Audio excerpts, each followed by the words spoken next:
Walls. White walls. White padded walls. Day in, day out. White padded walls. Let me tell you why I see these white padded walls day in and day out.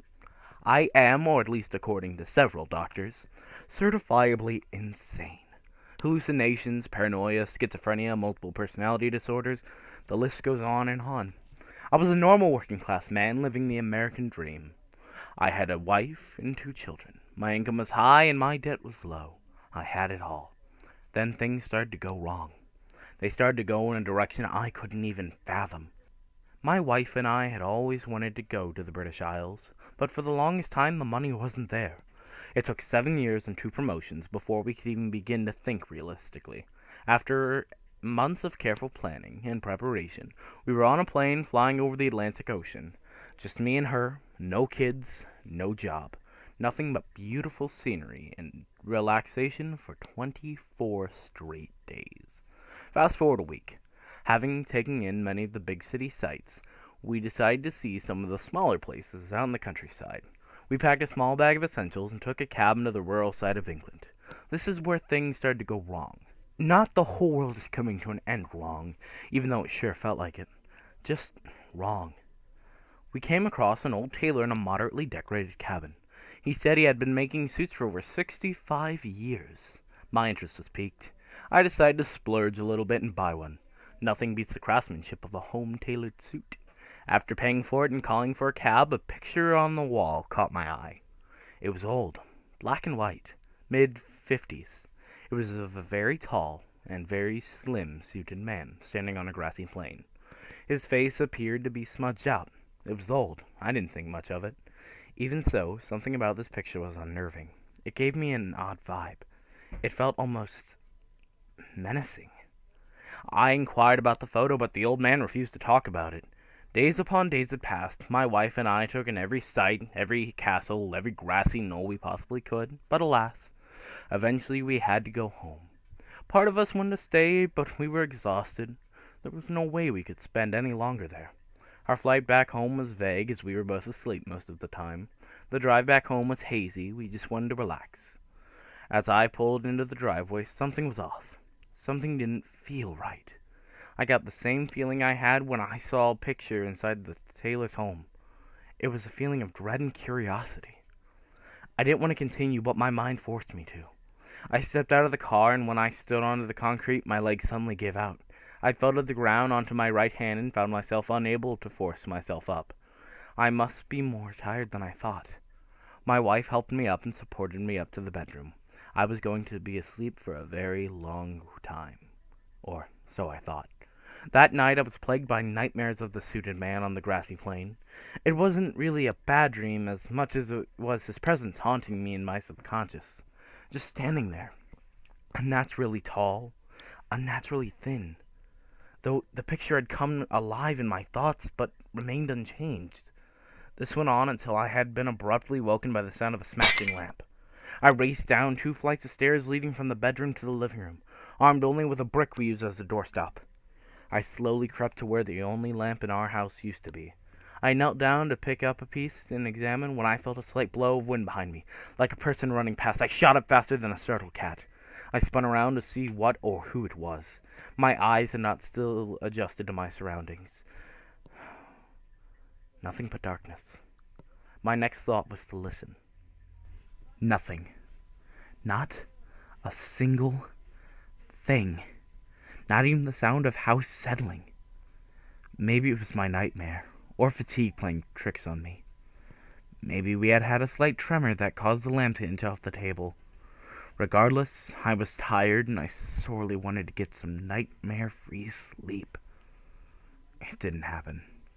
Throughout the rest of the night, the slender man was everywhere within my dreams. He was a bit curious, though. He only ever seemed to cautiously hide behind trees. Only in the original photo was he completely exposed. Even subconsciously, I wished I hadn't moved next to a forest, knowing he could be lurking, watching me, analyzing me. It didn't take long to force myself awake. 10:46 a.m. I looked to my left. I looked to my right. My wife was calmly sleeping. Lucky her. I dragged myself out of bed and slowly made my way downstairs. I half expected the TV to be blaring with my kids' eyes glued to the screen, but then I realized that they were at their grandma's house. They were due back that day. I was going to miss the quiet. It was all right. I missed my kids even more. I continued down the stairs, hoping to get a game of solitaire in on the computer, when something made me feel very weak and hollow. The lamp wasn't broken, but it wasn't brand new either. Someone took the pieces and shoddily glued them back together. And the glue wasn't glue. It was black and rubbery, like tar. I would have tasted it for origin, but that's never a good idea. My wife needed to wake up soon. I was starting to panic.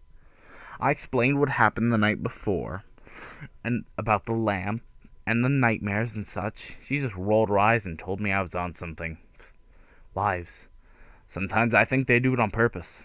Still feeling uneasy from this morning, I managed to force myself to look into the forest behind our house. It was very calm, nothing out of the ordinary. It wasn't completely dark, so it didn't look nearly as ominous as it did at night. I was badly laminating this night, in particular. Suddenly, I saw a light out of the corner of my eye that caused me to nearly jump out of my skin. It was just the kids getting dropped off. I swear I was thinking too much into this. I couldn't keep my nerves steady half the time. Hours passed, we played with the children, we put them to bed. We relaxed on the couch, my wife asleep on my chest, I was nodding and off. I slowly closed my eyes. It wasn't long before the quiet was broken and my wife and I were woken up. A window broke upstairs. In a panicked fury, we ran up the stairs as fast as we could. Our eldest son, scared out of his mind, said it came from his brother's room. Without even thinking, I kicked the door in. Only the night light on the far corner brought light into the pitch-black room. And there he was, the man from my dreams, the slender man, hovering over my son's bed. Having seen him, I acted without even knowing what was going on. Punches were thrown. Long black tendrils whipped all around. The last thing I remember was being held tightly above the ground and thrown against a wall. That's when I blacked out. When I came to, my wife was in tears. I had 3 cracked ribs. My son was gone. The slender man had my son, and there was nothing I could do. But I knew he was going to come back. And that was when I was going to get him. The rest of the night was full of emotion. My wife could hardly stop crying. My other son was in a constant state of shock. I could barely think straight. I did, however, manage to call the police. I told them my son had been abducted by a man in a long black suit. I kept the details of the tendrils to myself in fear they wouldn't believe me. But that was the least of my worries. I needed to figure out when he would return. The police showed up and took each of our statements. They examined my son's room. They did a quick scour of the forest outside. It seemed not a single piece of evidence was found. They had begun to leave when something hanging from a very high branch caught their eye. It was a piece of material, black, pinstriped, much like the suit I bought while I was on vacation. I pointed this out to the police, and they inquired to see my suit. I gladly showed them the way. When they opened closet door, what they found was beyond belief. Wrapped in my now tattered suit was my son, completely drenched in blood. He didn't look conscious. Both myself and the police were shocked and disgusted. That's when I blacked out. When I came to, I was in an unfamiliar place. Gray painted walls, small windows on one of them, one exceptionally bland table. Great, I was in an interrogation room. I sat there alone for a good part of an hour before actual human life entered the room with me. Now my memory is a bit hazy at this point, so I'll try and sum up the conversation as best as possible. The officer had said, "Your son didn't survive. Deepest sympathies to you and your wife, family. You've been proven not guilty, but the evidence leads towards it. A further investigation must be held. You will be brought back home, but you will be under constant supervision, and so on and so forth." I was driven home in the back of a police cruiser. Last time I was there was in high school. when vandalism was the cool thing to do. I was welcomed with open arms from my still sobbing wife and my emotionless son. Going back wasn't easy. Thankfully, we didn't have to stay long. The police explained that we were going to stay at a hotel for a few days. We gathered our things when a picture from our fridge caught my eye. It was a picture my late son drew. When I saw it, my heart nearly stopped. It was the cutest crayon drawing you can imagine. My son, standing next to the tall, faceless man in the black suit. I made sure no one was around to see me stuff the picture into my pocket. The hotel was what you normally expect. Simple wallpaper, 2 twin beds, 1 TV, cheap flowery design on everything else. It would have to do, since we were stuck here. We settled in, placing our stuff and lying down. I, on the other hand, went to the bathroom, the only place I knew was private. I locked the door and took the picture out of my pocket. I scoured the page for clues, but to no avail. All that was there was a crude drawing and his name scribbled into the bottom corner. The thing that unnerved me the most was the fact that the Slender Man had no face, no identity, not a single outstanding feature. It rattled me to the core, but I had enough stress from today. I needed sleep. Badly. The night was rough, but I still managed to. Not a single dream with the Slender Man either. Then came a banging from the door. Being half asleep the whole time, it scared the shit out of me. I turned to my right, 5:14. Heads were going to roll. I dragged myself out of bed and very slowly opened the door. It was the police officer that drove us here. He had a look of panic on his face. He said my son was missing. Nothing clicked. It took me a minute to wake up and grasp reality again. My son's body was missing, snatched right from the hospital. But this time, I knew where he was. I had to get back to the forest. I had to find the remains of my suit. It was the only way to stop the Slenderman. But I knew it wasn't going to be easy. I had asked the police officer if he could drive me back to my house. I had forgotten something. He pondered a moment and obliged. This time, I had been allowed to sit in the passenger seat. The ride there was quiet. I tried to get some sleep. He didn't start any conversation. When we got there, I was careful to make sure no one else saw me. I entered the house through the front door and quickly escaped out the back, headed for the forest. It was still very dark, so traversing the heavily wooded area was not easy. The only light that came through was that of the moon, so I walked almost blind, hoping that some scrap of my suit. It seemed to be impossible, until amidst the darkness, I saw a scrap of paper. The white of it stood out like a sore thumb. I leaned down to pick it up. When I turned it around, what I saw completely horrified me. It was another drawing by my son, with both him and the Slenderman. But this one was different. There were 3 other people.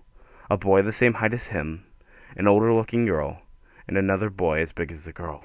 Then it dawned on me. It was us. My family. My son drew us with the Slenderman.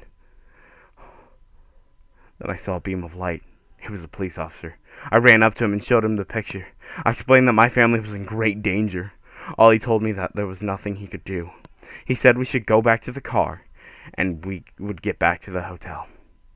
A million thoughts ran through my head. Should I concede? Should I resist? What I did next is peanuts compared to what was about to unfold. But I didn't know, and looking back, I didn't want to. I gave in to the police officer's request and began to head back to the car. While he had his back towards me, I picked up a fair 6 stone and brought it down upon his head. He staggered a bit and fell to the ground. I took the car keys off him and ran towards the car. It was still dark. I needed to get back to the hotel. I screeched to an immediate halt in the hotel parking lot and ran towards the door where we were staying. I swung open the door to behold the one thing I was trying to prevent. Amidst the blood that painted the room were 3 bodies, making a circle around the Slenderman. He turned and looked at me.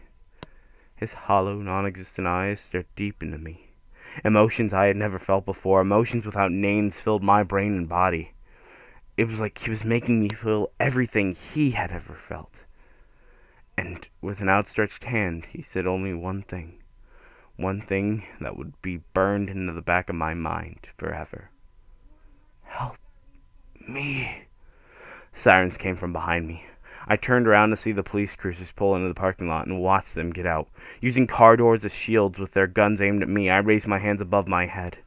I slowly looked behind myself to see the Slenderman fade to nothing, leaving only a tattered suit and a heap on the floor. He killed my family. My life would never be the same, and yet, something told me I was never going to see him again. I would never be able to exact revenge, even if I figured out how to. Everything up until the white padded walls wasn't exactly clear to me. I've been told that after they saw me in the hotel with my DNA on the suit, I was made the primary culprit. After they arrested me and subjected me to frivolous testing, to which they had nothing more than unintelligible noises, I was submitted to this place, the white padded walls. The same white padded walls I see all day, every day. No one will ever know what happened to me and my family. The emotions that were broadcasted to me caused me to lose my ability to speech. Now, all I can do is write and draw. I write out the emotions that the Slenderman felt. I draw the things he has seen. They are all that keep me here. I am a victim of another man's emotions. Sometimes I feel like I've become him, like we're the same being. That day I learned something. We were slender.